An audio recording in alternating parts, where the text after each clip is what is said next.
It's wild to think that we're living in an age where these emulation handhelds are boring. A new one comes out almost every week, it seems, and it's in a different configuration, but the reviews are pretty much the same. It runs almost every retro video game handheld made before the 2000s.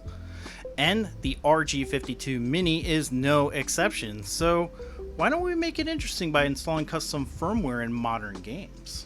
Before we get into the video, quick disclaimer, this handheld was sent to me for free for purpose of review. They didn't get a preview of the video, and all of the opinions are my own.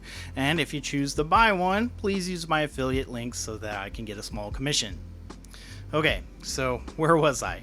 Oh yeah, this is the RG52 Mini Retro. It's an emulation handheld with 5,000 retro games pre-installed on it, and it retails for $120 on Amazon. It comes in 3 colors, and I got the green, and I thought that the green would look cooler, but the yellow buttons make it look like some army drone controller.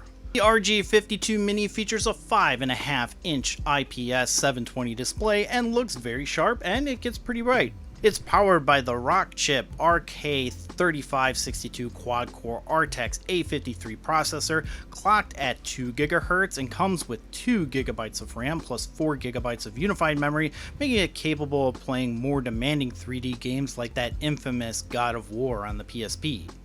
There's a 64 GB card with 5,000 games pre-installed on it, and the option to download 22,000 more from their website via the built-in Wi-Fi, and the Wi-Fi can also support multiplayer as well. The input is pretty stock: D-pad, 4 face buttons, and 2 analog sticks with RGB so people know that you're a real gamer.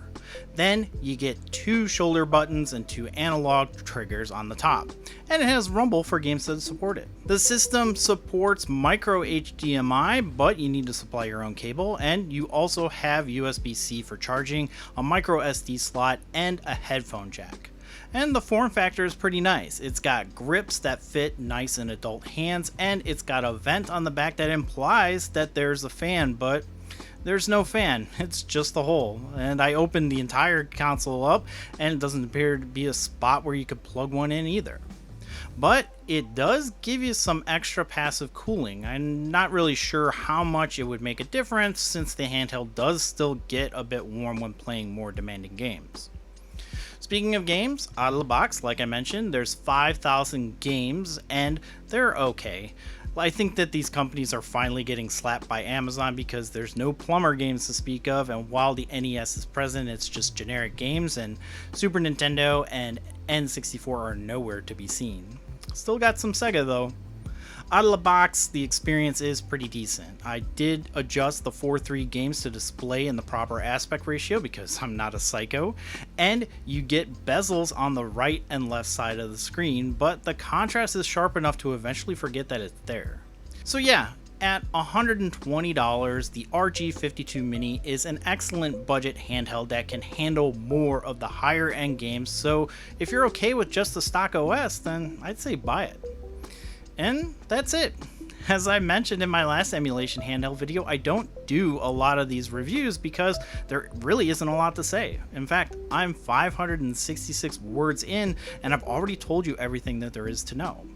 So let's make it interesting. Let's install custom firmware.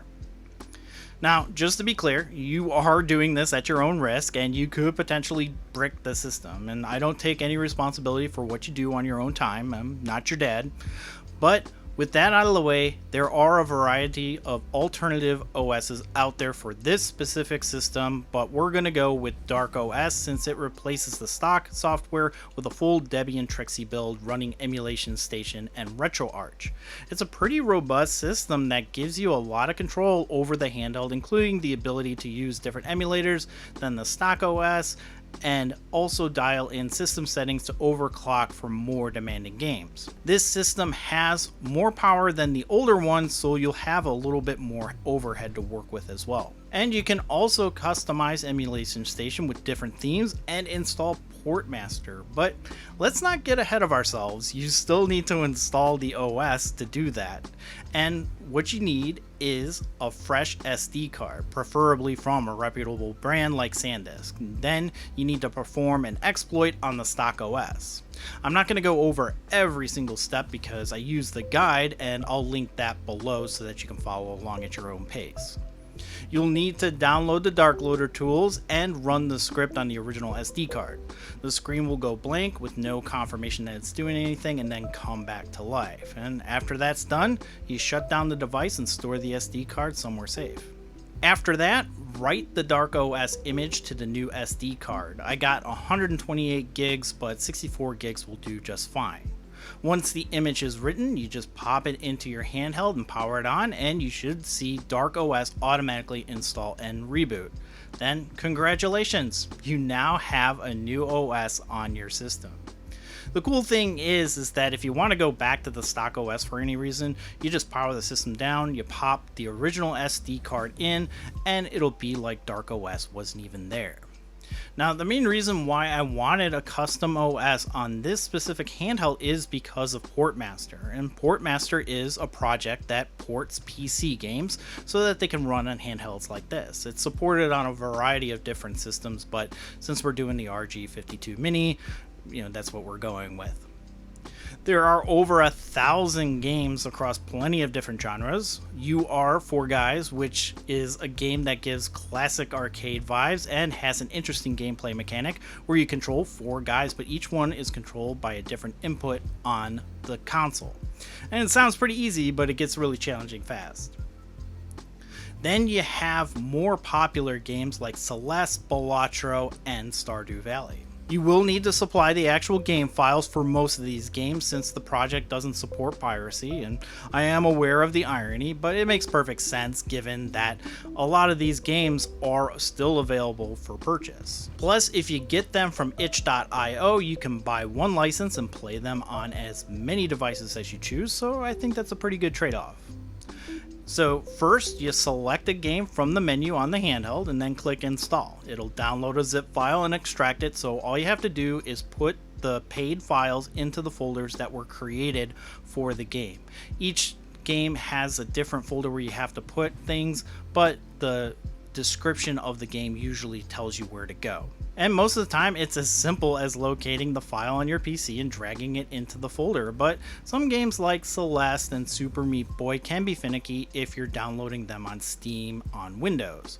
I tried to download the Linux build using the console on Steam for these games, but they just didn't want to run. I could get them from itch.io, but I don't like these games enough to buy them again at full price. But I was able to get a whole bunch of other games from my Steam library working. Duke Nukem 3D and Doom work incredibly well. It took a little bit to adjust to using a controller for these games, but I just adjusted the sensitivity of the right stick and I got used to it. Jedi Outcast works well. Again, takes a little bit of getting used to the control scheme, but the frame rate is really smooth. More recent games like Owlboy run great, and my new favorite game, Victory Heat Rally, runs very smooth on this handheld. And everything works as it should with no pre-configuration. Analog sticks, face buttons, even rumble. You are really getting the full benefit of the power that this handheld has if you go with Portmaster.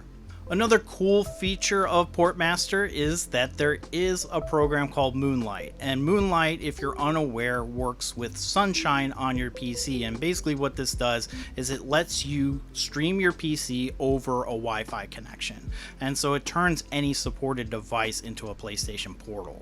And this experience has been pretty wonky for me, and I'm not sure if it's the Wi-Fi on the device or that my PC is running these games at 4K or if my router is just kind of on the fritz, but there is a significant input delay when I'm using it on this device. I'm sure I could tweak the game settings to only show 720p, but for now I'm content playing them on my TV that's next to my PC. So that's gonna do it for this video. Let me know if there are any other games that I should be playing on Portmaster. And if you like this video, give it a like and subscribe if you're new. Thanks so much for watching. I'm Nick, and I'll see you next time.